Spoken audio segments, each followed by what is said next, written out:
So, hello everyone. So, to start, I want to talk to you about a friend of mine that grew up with me. His name was Albert.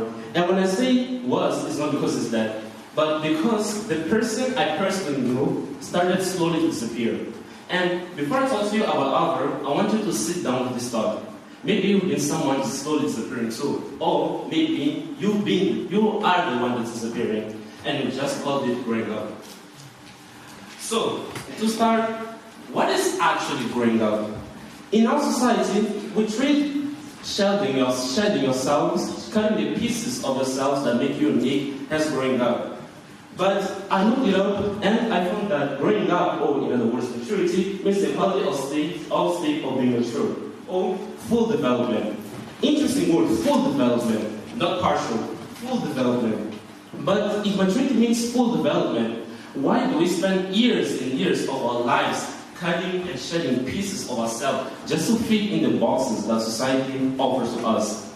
Here I want to argue between the two words, full development and self-barrier, where one is full progress, self-improvement, and the other is amputation of ourselves. And most of us, unfortunately, were handed the scalpel before we even knew what we're cutting of ourselves. So, going back to Albert was 12 years old, seeing a child boy, and I can define him in 3 words: notebook, dancing, and daydreaming. He used to daydream a lot. And he had this book called What I Wish I Could. As if 2017 is dead. But it was a book where he wrote, I think the name explicitly says What I Wish I Could.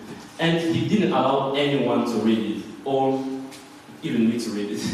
So, during a night, he had this argument with his mom. And she kept asking, she read the book and she kept asking, what will other people outside think? What will other people think?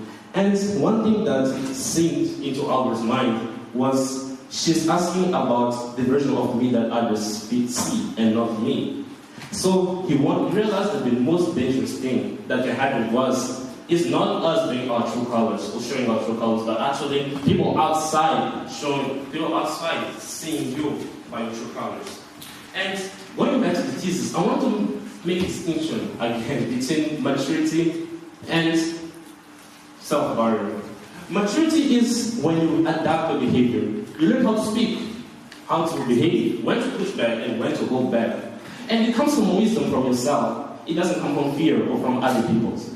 But self-barrier is very different from that. You adapt your whole identity because someone outside told you that who you are is the problem. Who you represent is the problem. And going back to Albert's case, he made a survival decision and spent years of his life cutting and shedding pieces of himself because he needs to fit into the boxes that society had to him. Because that was his fear, and that's why we need to consider that as self-barrier. So, a kaleidoscope is made of different chipped and sharp glass that don't have any beauty on their own. But when you hold them to the light and you mix them together, it creates a fantastic and extraordinary view. Like that one. And Albert did the same thing. Kept throwing his glass, broke his glass and kept throwing his glass out of him because they represented his weakness.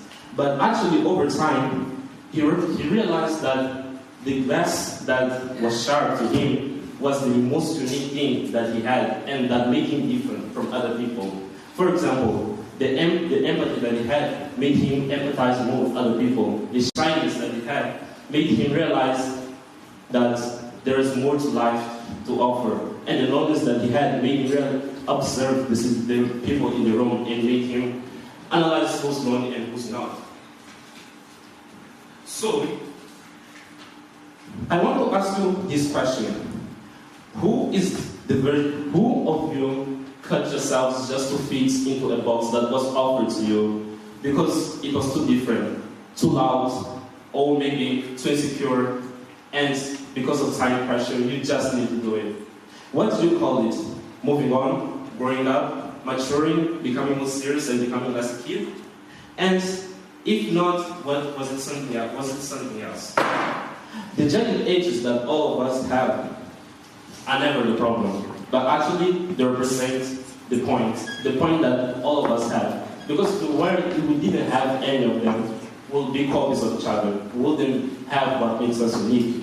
And society calls it growing up, but I like to call it slow path of everything you are going to be. Arthur needed a name to represent all his pieces that he thought were his weaknesses. And in order to do that, he needed a new name. My name is Galvin Mashad. Thank you.